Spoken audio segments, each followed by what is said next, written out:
과거 급전이 필요한 서민들의 발길이 잦았던 전당포가 최근 다시 주목받고 있습니다. 시계나 가방들은 대부분 다 20, 30대가 많다고 보시면 되시고 주층은 30대가 많습니다. 전부 이런 금이에요. 금 14K하고 18K. 아이고도 있네요. 예, 여기 이런 거. 주로 이제 요새 돈 많이 쓰는 게 이제 카드 막으려고 말씀하는 거 보면 카드 막은 사람 제일 많아요. 생계에 직결되는 그런 어떤 긴급한 그런 생활자금 마련을 하고자 한다면 달리 어디 조달할 길이 없기 때문에 이렇게 뭐 전당포와 같이 이제 물건을 맡기고 이렇게 또 급하게 돈을 빌리는 그런 이제 현상들이 많아진 것 같습니다. 카드 결제 금액의 일부만 갚고 결제를 뒤로 미루는 리볼빙 잔액이 사상 최고치를 기록. 서민 경제가 위태롭습니다. 알몸 사진을 유포하겠다고 협박해서 돈을 뜯어낸 일당이 경찰에 붙잡혔습니다. 사진 속 남성은 실오라기 하나 걸치지 않은 알몸입니다. 대출 계약서로 겨우 아내만 가렸습니다. 문제가 되면 몽骗 문제니 뭐 여러 가지 고금리 문제는 굉장히 극단으로 갔을 때 금감원 신고돼서 나오는 것들이에요. 그렇지만 그 밑에서 일반 서민들이 울면서 작동하는 부분은 너무 많아요. 안 보이는 잔원들이 많아요. 높은 대출 문턱, 그리고 고금리로 벼랑 끝에 내몰리는 서민들. 다 여기 쓴 사람들 다 절박한 사람들이에요. 그리고 여기 쓰지 못한 사람들은 또 글 쓰는 게 또 쉽지 않잖아요. 극단의 선택에 내몰린 서민 경제를 회복시킬 해결책은 없는 걸까요?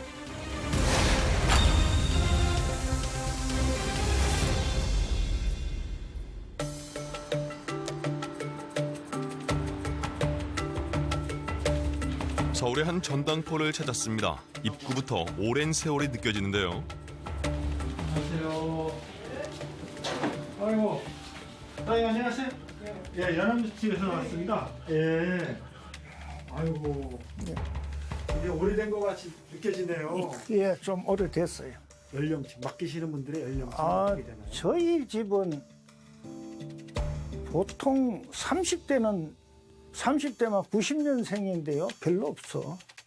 5%도 안 돼. 그 위에는 어떤? 그 다음에 이제 한 40대, 50대 아줌마들이 좀 많고, 그 젊은 친구들은 이제 그 담보물이 없어서 그런지 엄마를 모시고 들어오시는 분이 있어요. 아, 그래요? 예.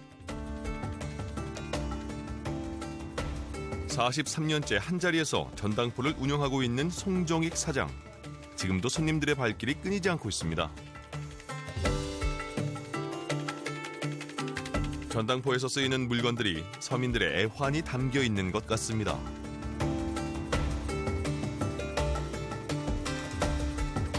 이게 뭡니까, 이거요? 이 창고요. 창고요? 예. 근데 요새는 예. 물건 부피가 큰 게가 없을까 그런데 예. 옛날에는 뭐 이불, 옷, 그다음 테레비 뭐 이런 것 때문에 안이 굉장히 넓습니다. 과거 건물 내부에서 가장 안전한 창고에는 다양한 살림살이가 가득했었다고 하는데요. 지금은 텅 비고 창고 한쪽에 자리 잡고 있는 낡은 금고만 50년간 전당포를 지키고 있습니다. 주로 우리 집에는 이제 뭐 명품 같은 것도 내가 이제 나이 있고 그러니까 안 하고 컴퓨터 PC도 안 하고 그러니까 주로 보석이죠. 뭐 보석, 시계. 아, 보석하고 시계. 예. 금이 주로 제일 많아요. 한 80%.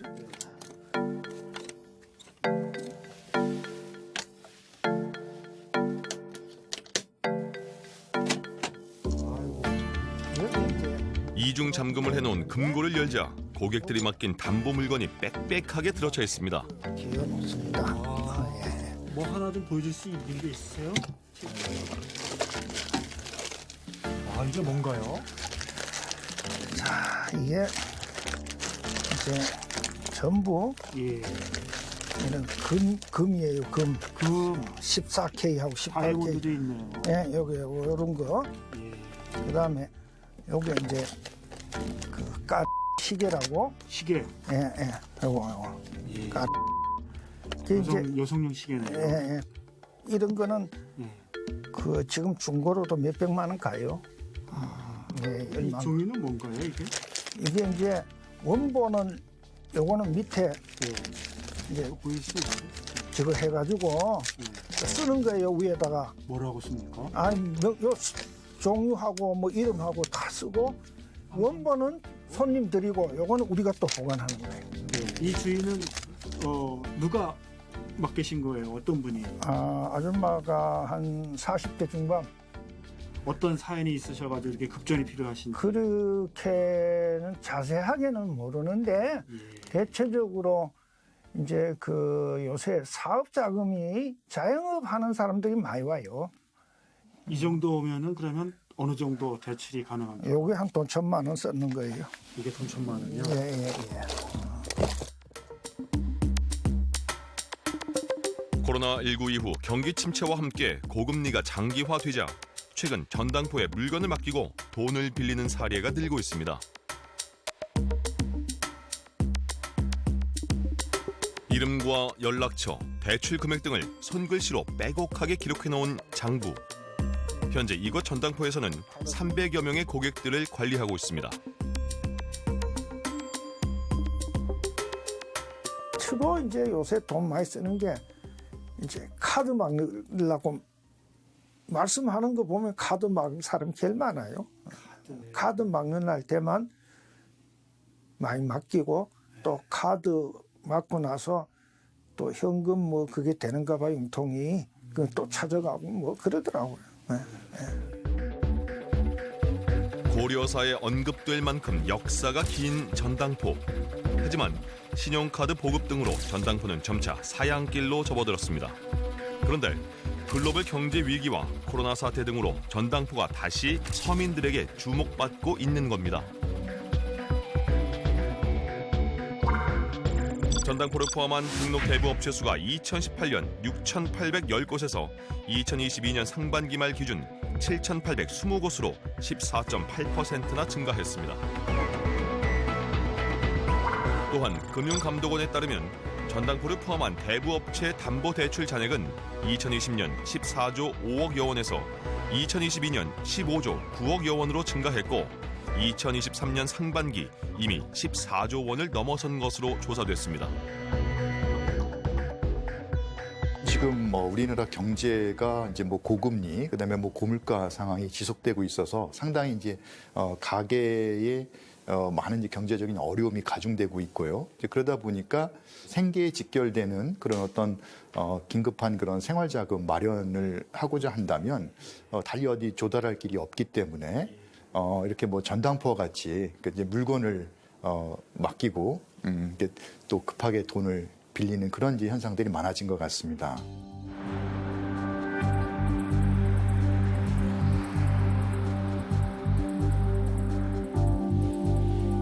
서울 강동구에 위치한 한 전당포를 찾았습니다. 안녕하세요. 네. 어서 오십시오.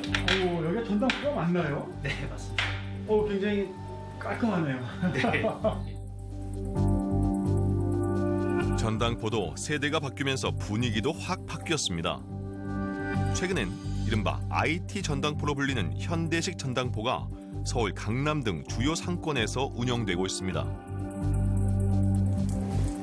최동준 사장은 여기서 9년째 전당포를 운영하고 있습니다. 주로 명품류가 제일 많고요. 그리고 이제 주얼리 쪽, 금, 그다음에 뭐 시계, 그다음에 뭐 약간 젊은 층인 분들 같은 경우에는 IT 제품들도 다수 입고가 되고 있습니다. 전당포는 물건과 신분증만 있으면 신용 점수나 조건을 따지지 않고 급전을 구할 수 있기 때문에 저신용, 저소득층의 최후의 보루로 통하고 있습니다. 여기는 이제 최근에 이제 맡기신 분들도 있다. 나 아니면 약간의 좀 단가가 조금 낮은, 그리고 최근에 찾은 단기 이용 고객들 건이 이제 여기에 보관이 돼 있습니다. 최근엔 젊은 층이 노트북과 명품 가방, 시계를 주로 맡기고 있다는데요. 시계나 가방들은 대부분 다 20, 30대가 많다고 보시면 되시고 주층은 30대가 많습니다. 가격, 단가를 어떤 식으로 매겨서 어떻게 현금으로 이렇게 주시나요? 네, 저희 같은 경우에는 이제 업자들이 거래하는 시세를 기준으로 해서 그 시세에 브랜드마다 50% 혹은 60% 많게는 70%까지도 진행이 되시고요. 긴급하게 카드 대금이라든지 예를 들어서 그 임대료 이런 걸 막기 위해서 오시는 분들이 꽤 많으세요. 전당포는 1999년 전당포 영업법이 폐지된 뒤 대부업법의 적용을 받아 법정 최고 금리인 연 20%가 적용되고 있지만 물건을 맡기고 급전을 쓸 수 있다는 점 때문에 고객들이 선호하고 있습니다. 이쪽으로 앉으세요. 하지만 대출 이자가 월 2회 연체가 되면 문서 고지, 그 7일 이후 매각 절차가 들어가고 물건을 돌려받을 때도 물건 확인 등 엄격한 절차를 거칩니다. 전당포야 다 그거죠. 전당포 복잡하는 이유가 돈이 급하게 필요하니까. 급전이 네. 누구한테 이렇게 빌리면 이렇게 좀 관계가 좀 그렇게 좀 그렇죠. 좀 그런 경우도 있고 내가 안 쓰는 물건을 맡기면 이제 아예 파는 게 아니고 이제 잠깐 저렴하게 받고 맡기는 거니까. 네. 감사합니다. 네, 안녕하십시오.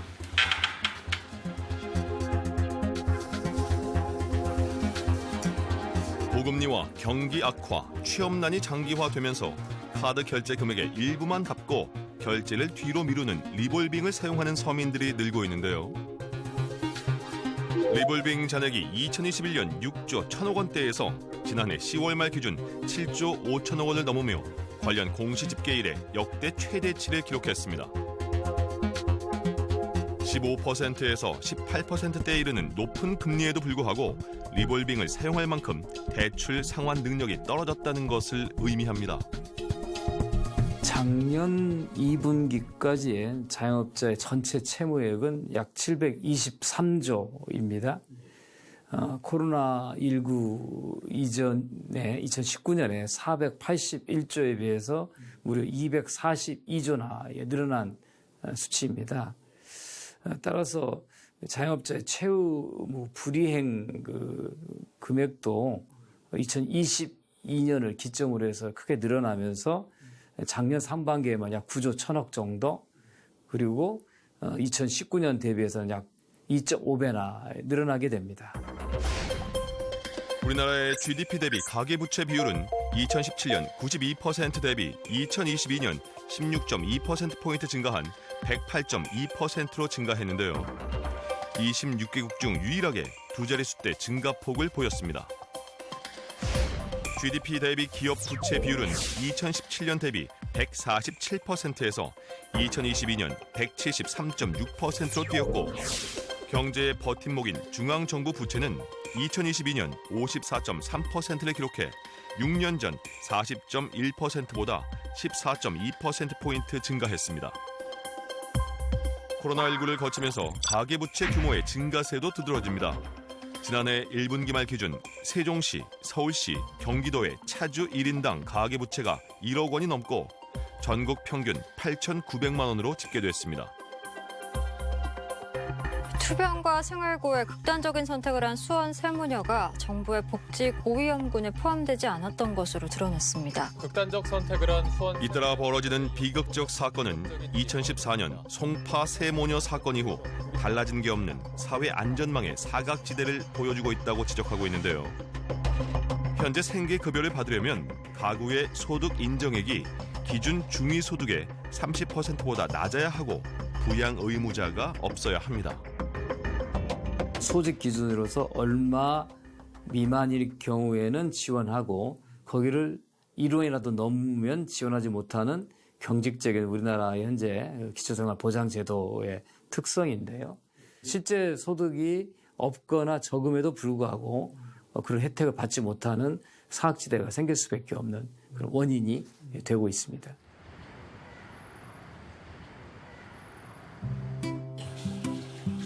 배우 지망생이자 택배 아르바이트를 하고 있는 김준홍 씨. 턱없이 부족한 생활비 탓에 부모님 댁에서 거주하고 있습니다. 그럼 어디 뭐 나가시려고 하시나요? 아, 예. 오늘 좀 뭐 대출이나 뭐 그런 걸 좀 알아보려고 그래도 이렇게 그런 거 알아보려면 그냥 대충 있는 것보다는 그냥 좀 차려서 입으면 조금 더 낫지 않을까 싶어서. 올해는 부모로부터 독립하기 위해 대출을 알아보기로 했는데요. 1금융권은 쳐다보지도 못하고 2금융권의 문을 두드려 보기로 했습니다. 일단은 담보 없이 하려면은 뭐 어떻게 해야 돼요? 이거 신혼이로 하실 거면 이제 재직업랑 네. 이제 소득으로 해서 네. 우리는 기대출이 얼마인지 해서 이제 한도가 나오냐 안 나오냐 이렇게 확인을 해야 되거든요. 재직증명서도 있어요? 네, 재직증명서도 있어야 하고 네. 취직도 마찬가지로 재직하는 거기 때문에 네. 거기서 재직증명서 발급이 가능하시면 해주셔야 하고 소득 확인도 말 그대로 미용직 근로소득을 있다가 발급이 안 된다고 하시면 네. 또 확인하는 또 절차가 또 있거든요. 사업주한테 말 그대로 매달 얼마씩 지급을 했다는 사실을 확인하는 급여자 지급 사실 확인서라는 게 있어요. 그것을 작성해서 사업자 도장 찍어서 가게한테 제출해 주셔야 돼요. 대출 상담을 받은 김준홍 씨의 얼굴이 어두운데요. 근데 제일 중요한 거는 재직증명서를 끊어주는 게 제일 중요하다고 생각하더라고요. 그러니까 어디에 소속이 돼 있는지 그거를 확실하게 이게 증명이 돼야지 이제 해준다고 그러더라고요. 그 제2금융권에서조차도 자금 조달이 좀 어려운 분들이 있습니다. 예.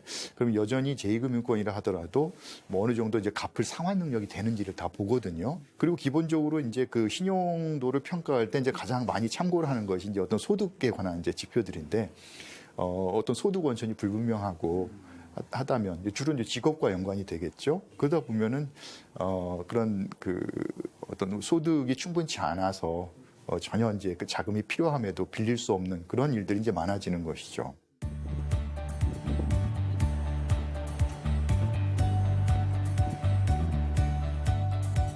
저소득층과 저신용자 등 서민금융 지원 업무를 하고 있는 서민금융진흥원.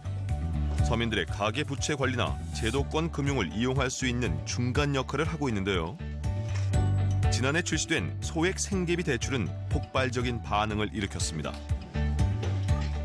이렇게 근무하면서 저도 뭐 주변에 이제 경기도 어렵고 해서 어려운 건 알고 있었는데 이 정도까지 폭발적인 반응이 있을 줄은 생각을 못했습니다, 저희도. 서민금융진흥원에서는 4단계로 서민금융 지원을 하고 있는데요. 햇살론은 최대 2,500만 원, 햇살론 15는 최대 2천만 원, 최저신용자 특례 보증은 최대 1,000만 원, 그리고 소액 생계비 대출은 1인당 최대 100만 원을 지원하고 있습니다. 예, 뭐 작년 기준으로 작년 12월 초 정도까지 해서 이제 인원은 한 13만 2천여 명 정도 되고요. 이용 금액은 한 915억 정도 이렇게 나간 걸로 확인되고 있습니다.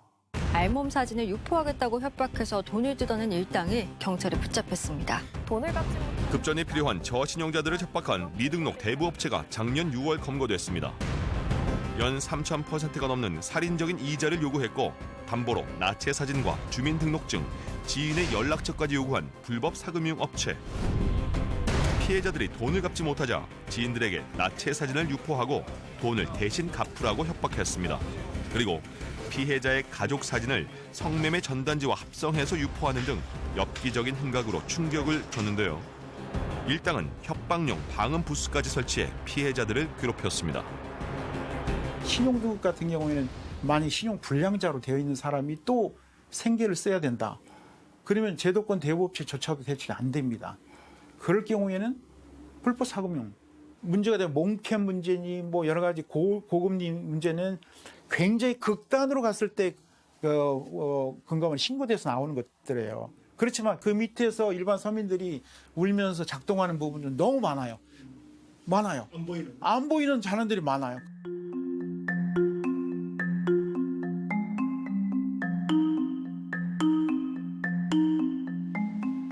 일명 일명 착한 대출 사업을 하고 있는 더불어 사는 사람들 이창호 대표.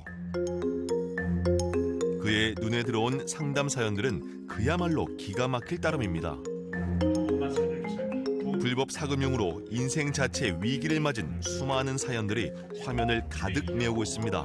감당이 안 되고 날마다 갚으라는 연락이 옵니다. 30만 원을 빌려서 일주일에 50이라는 불법 사채를 쓰다 보니 정말 점점 구렁텅이에 빠져 헤어나지를 못하네요. 이게 그거라고요. 30 빌리면 일주일에 이자가 20만 원이에요. 이걸 누가 합니까?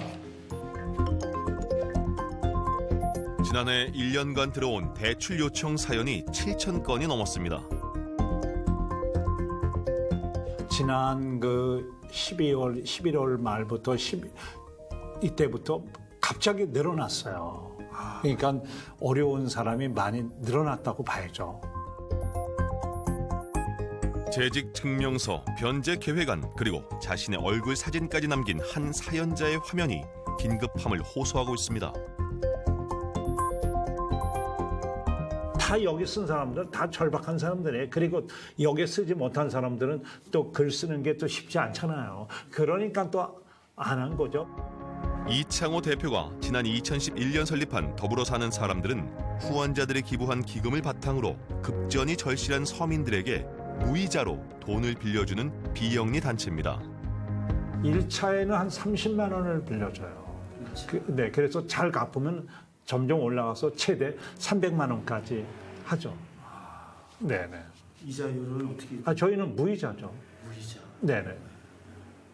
무이자로 해서 그러면 대부분 다 갚으시나요? 어떻게 되나요? 12달로 나눠서 갚으라고 그러는데 한 90몇 프로 갚아요. 2012년 3천만 원으로 시작된 대출 금액은 점점 늘어나 지난해 6억 6천만 원으로 증가했고 지난해 상환 금액은 6억 원으로 대부분 대출금을 상환하는 놀라움을 보여줬습니다. 경기도 고양시의 한 백화점. 이곳에서 작은 가게를 운영하고 있는 김태국 씨. 코로나로 폐업 위기를 맞았지만 더불어 사는 사람들로 인해 다시 일어설 수 있었다고 합니다. 제가 현금이 없다 보니까 가끔 카드론도 좀 쓰고 그다음 현금 서비스도 좀 가끔 한 번씩 쓰기도 하고 이러니까 신용도가 툭툭툭툭 떨어지고요. 도저히 제도권에서는 대출을 정상적으로 받을 수가 없더라고요. 이게 저한테는 구세주였죠. 그걸로 인해서 현재 지금 24년도 내가 이렇게 살 수 있는 길이 된 거죠. 이제는 자신보다 어려운 사람들을 위해 더불어 사는 사람들의 후원도 하고 있다는데요. 최근에도 5만 원의 기부를 했습니다. 사단법인 더불어 사는 우리 대한민국 사람들이 항상 따뜻한 정이 있잖아요. 저도 그런 정감이 좀 사실 있는 사람인데 너무 어렵다 보니까 평상시에는 못했잖아요. 근데 이번 계기로 제가 도움을 크게 받아서 나도 현재도 좀 어렵지만은 조금은 나도 기부를 좀 하자. 기부를 해서 저 같은 분들한테도 좀 도움이 될 수 있도록 하자. 그 마음이 좀 깊이 좀 왔던 것 같아요. 그래서 좀 실천을 조금씩 하고 있습니다. 끝이 보이지 않는 경기 침체와 고금리 취업난으로 위태로운 서민 경제. 더 이상 벼랑 끝으로 내몰리지 않도록 우리 사회가 손을 잡아주고 다시 일어설 수 있도록 정부 부처는 지혜를 하루빨리 모아야 할 것입니다. 아무래도 지금 당장 내가 주거비라든지 아니면 식료품비라든지 이런 정말 생계에 직결되는 그런 비용조차도 충분히 없어서 부족해서 대출이 필요한 사람들이 있다면 정말 그거야말로 금융 지원이 됐든 복지가 됐든 그런 문제를 먼저 우선적으로 해결을 해야 되지 않을까 이런 생각을 합니다. 미래의 소득을 생각해서 뭐 원금 일부분 이자를 탕감해 준달지 상환하는 그 기간을 좀 엿가락처럼 늘려준달지 이렇게 해서 어느 정도 건강 회복될 때까지 여유를 주는 거거든요. 어떤 방법으로 지혜롭게 할지 그것이 좀 저희들도 이제 주목하는 바입니다.